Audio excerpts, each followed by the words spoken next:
Hello students, welcome to my YouTube channel Science Classes by Diksha Jain. This is Diksha ma'am here and I will continue with the discussion of the chapter Life Processes today.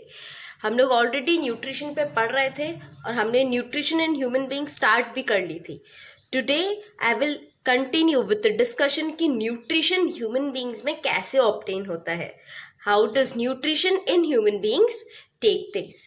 सो हमने already पढ़ लिया है that nutrition process में 5 steps involved हैं in case of human beings. First is ingestion, second is digestion, third is absorption, fourth is assimilation and fifth is egestion. हम one after the other each को लेंगे. The first step of nutrition is ingestion. Ingestion में हमने पढ़ा था that it is the act in which food is taken inside the mouth. तो आप mouth के अंदर जब फूड लेते हो उसी को हम इंजेशन बोलते हैं. इंजेशन उतना ही है. आफ्टर आप माउथ में फूड को लेते हो वहीं से डाइजेशन स्टार्ट होती है एंड वहीं से सेकेंड स्टेप स्टार्ट हो जाता है विच इज डाइजेशन. तो डाइजेशन जो है वो हमारे माउथ में ही या हमारे बक्कल कैविटी में ही स्टार्ट हो जाता है.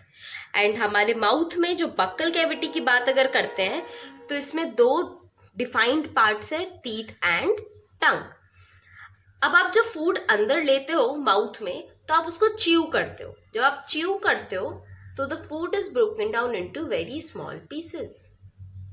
Because very small pieces of food are then mixed with saliva. आपके माउथ के अंदर एक फ्लूइड है जिसको आप सलाइवा बोलते हो. सलाइवा जो है वो फूड के संग मिक्स होता है, टंग मिक्सिंग में हेल्प करती है और टीथ ब्रेक डाउन में हेल्प करता है और उसी प्रोसेस को हम बोलते हैं mastication of food. So in your buccal cavity the first thing that takes place is mastication of food. तो फूड मेस्टिकेट होता है with the help of teeth and tongue. फिर आपका सलाइवरी ग्लैंड एक्शन करना स्टार्ट करता है. Last video में ही हमने पढ़ा था that salivary gland is one of the accessory glands that help in digestion of food. Now salivary glands what they do, they secrete their secretion that is saliva directly into the buccal cavity. Salivary gland directly saliva buckle cavity में secrete करता है.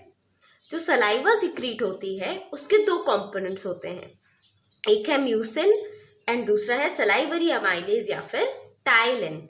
Salivary amylase का ही दूसरा नाम है ptyalin, remember. Now when I talk of saliva, ये saliva जो है ये मेस्टिकेशन में भी हेल्प करता है बिकॉज ये फूड के संग मिक्स हो जाता है. जब ये मिक्स होता है तो इसमें जो म्यूसिन कंपोनेंट है ये फूड को ल्यूब्रिकेट करने का काम करता है. ल्यूब्रिकेट मतलब ये उसको मॉइस्ट बनाता है और स्लिपरी बना देता है सो दैट फूड माउथ से एकदम इजीली नीचे की तरफ स्वेलो कर सको आप. ठीक है. तो एट फर्स्ट बक्कल कैविटी में मेस्टिकेशन होती है with the help of saliva, secreted by home, secreted by salivary glands. Then from there the saliva में जो म्यूसिन है वो मेस्टिकेटेड फूड को ल्यूब्रिकेट करती है या उसको मॉइस्ट कर देती है सो दैट वो फूड इजीली आपके ईसोफेगस में स्वेलो कर लिया जाए. आप जब पुश करते हो टंग यूज करके फूड को तभी वो अंदर जाता है, बट ये मूवमेंट इजी होने के लिए म्यूसिन होना इम्पॉर्टेंट है. The second component present in saliva is salivary amylase. Salivary amylase और टाइलिन इज एन एंजाइम. हम लोग लास्ट क्लास पढ़े थे दैट एंजाइम आर बायोकैटलिस्ट. ये कुछ रिएक्शंस अंडरगो करने में हेल्प करते हैं बट इन बिटवीन इनको कुछ भी चेंज होता नहीं है. सलाइवरी अमाइलेज जो है it directly acts on the starch. Starch is a complex carbohydrate. हम जब फूड कंज्यूम करते हैं तो हम जनरली न्यूट्रिएंट्स जो कंज्यूम करते हैं वो कम्प्लेक्स फॉर्म में कंज्यूम करते हैं. स्टार्च जो है वो कम्प्लेक्स कार्बोहाइड्रेट है. कम्प्लेक्स कार्बोहाइड्रेट आपकी बॉडी डायरेक्टली यूज नहीं कर सकती है, इसीलिए इसको ब्रेक करना हमारे लिए इम्पॉर्टेंट है. तो इन माउथ और इन बक्कल कैविटी जब सलाइवा की सलाइवरी अमाइलेज स्टार्च के संग स्टार्च के संग लगती है तो स्टार्च क्या करता है, स्टार्च जो है वो मैल्टोज में कन्वर्ट होता है. Salivary amylase it breaks down starch into simpler component that is maltose. Yet remember कि maltose जो component है ये अभी भी डायरेक्टली यूजेबल नहीं है, हमारी बॉडी से अभी भी डायरेक्टली यूज नहीं कर सकती, इसको और फर्दर ब्रेक करना होगा in order to use it. So basically remember that starch का जो डाइजेशन है या कार्बोहाइड्रेट का जो डाइजेशन है ये कहाँ होता है, it starts right in the buccal cavity, but इसका भी कंप्लीट डाइजेशन नहीं होता. ऑल्सो रिमेंबर कि आप जितना स्टार्च कंज्यूम करते हो एक टाइम पे अपने फूड में, उतना ही स्टार्च पूरा कंप्लीट मैल्टोज में कन्वर्ट नहीं होता in buccal cavity. Only some amount of starch is converted into maltose in the buccal cavity. So basically we can say that digestion of carbohydrates, it starts right in the buccal cavity, but the digestion remains incomplete. So in case of buccal cavity, we can say that incomplete digestion of carbohydrate takes place. Incomplete digestion of carbohydrates takes place.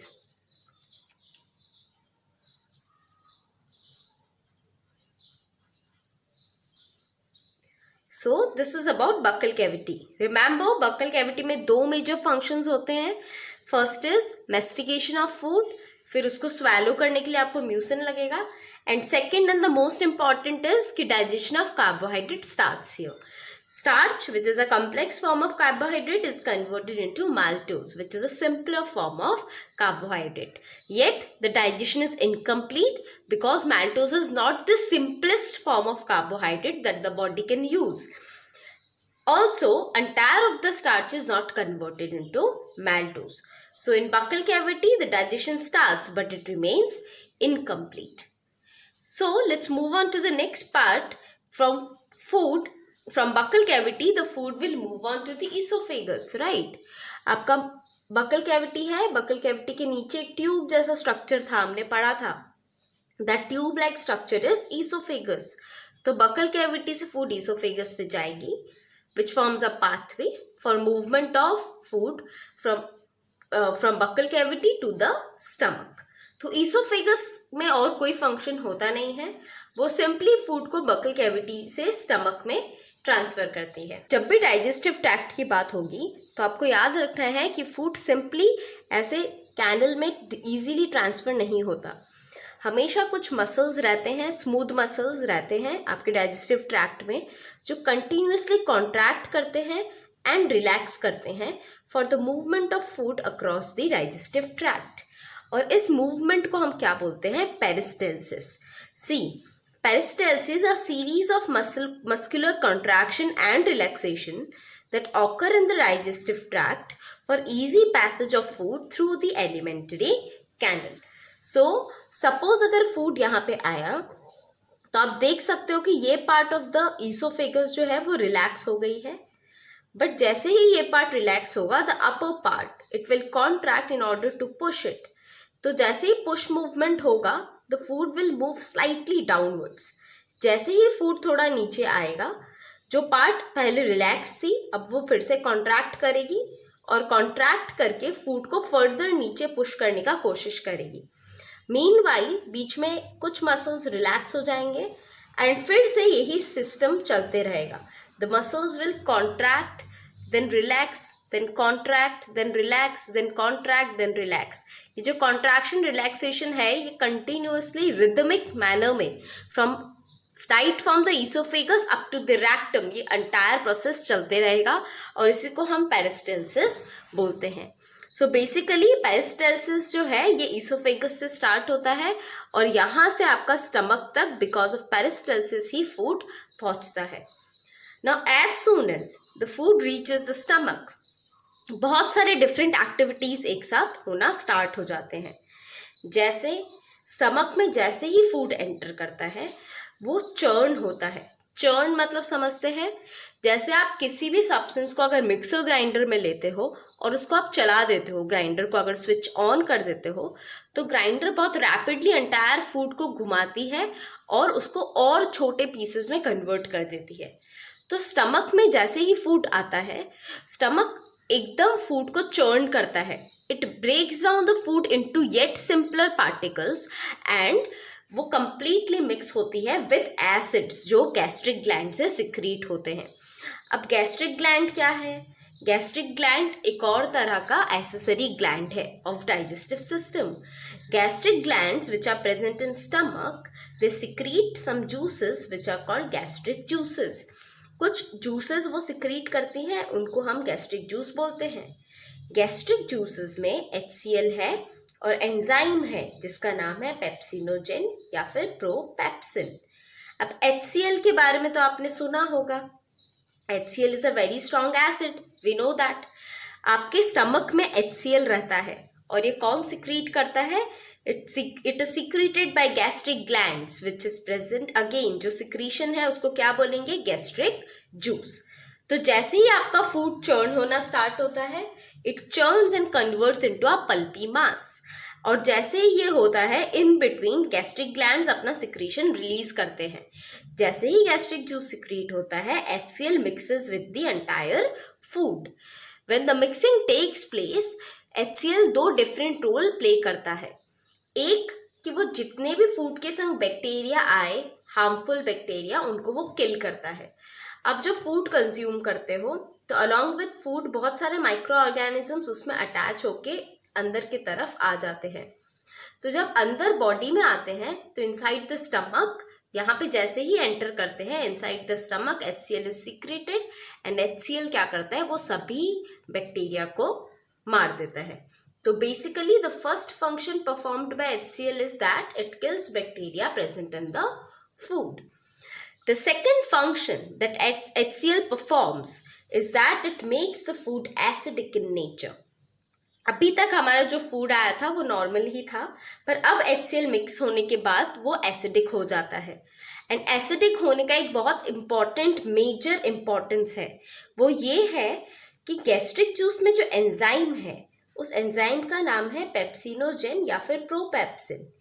ये जो enzyme है ये inactive form है enzyme का, मतलब अभी तक ये फंक्शन नहीं कर सकता। इसको फंक्शन करने के लिए इसको एक्टिवेट करना पड़ेगा। और प्रोपेप्सिन या पेप्सिनोजेन को एक्टिवेट करने के लिए आपको क्या चाहिए? आपको एसिडिक एनवायरनमेंट चाहिए। और ये एसिडिक एनवायरनमेंट कौन प्रोवाइड करता है? ये एसिडिक एनवायरनमेंट आपको HCl प्रोवाइड करता है।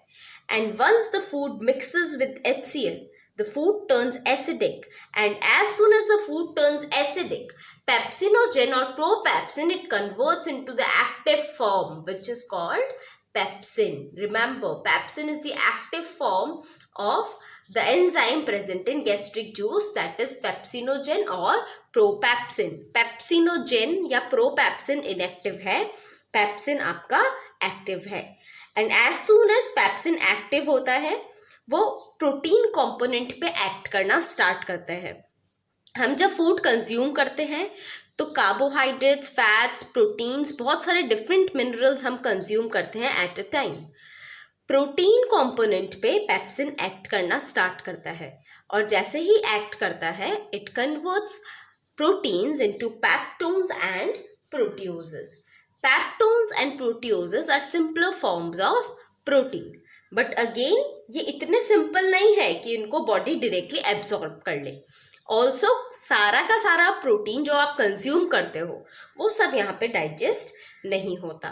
तो आप बोल सकते हो अगेन कि यहाँ पे भी in stomach also incomplete digestion takes place. यहाँ पे भी डाइजेशन कंप्लीट है नहीं, बट इनकम्प्लीट जो डाइजेशन है वो भी किसका? Digestion of proteins. ऑल्दो यहाँ पे प्रोटीन का डाइजेशन स्टार्ट हुआ पर वो ख़त्म नहीं हुआ, ये बाद में आगे जाके कंप्लीटली डाइजेस्ट होगा। So basically stomach, as soon as the food reaches the stomach from the oesophagus through the peristalsis movement, it churns the food into a very pulpy mass. while ये हो रहा होगा, the gastric glands present in the lining of the stomach, stomach के lining में ये देखिए कुछ sales मैंने ड्रॉ करी है इधर, ये सारे सेल्स ही गैस्ट्रिक ग्लैंड जैसे एक्ट करते हैं और ये गैस्ट्रिक जूस सिक्रीट करेगा. As soon as the gastric juice is secreted, HCl component of the gastric juice will mix with the food and it will at first kill the bacteria present in the food and secondly it will make the food acidic. Since ये food को acidic बनाता है तो जो second component है gastric juice का that is pepsinogen और propepsin, ये एक्टिवेट हो जाता है into its active form that is pepsin. फिर ये पेप्सिन क्या करता है, ये प्रोटीन के डाइजेशन में हेल्प करता है and it converts the complex protein into peptones and proteoses. Remember that peptones and proteoses are simple forms of proteins, simpler forms, but not the simplest form that the body can absorb. So basically we can say that in stomach again incomplete digestion of proteins take place. But there is something you should think of, that is कि आपके stomach में acid है और acid है तो हमें harm क्यों नहीं करता. ये तो एक इम्पॉर्टेंट क्वेश्चन है. HCl जो है ये बहुत ही स्ट्रॉन्ग एसिड है, इसको अगर आप डायरेक्टली टच भी करते हो तो ये आपकी स्किन के लिए हार्मफुल है. बट अगेन हम बोल रहे हैं कि HCl डाइजेशन में मदद कर रहा है बट ये आपके बॉडी को हार्म नहीं करता या ये आपके स्टमक को भी हार्म नहीं कर पाता है. तो there must be some agent जो आपको उससे बचा के रखा है. There is another component in gastric juice. Think of it. And the third component of gastric juice is mucus.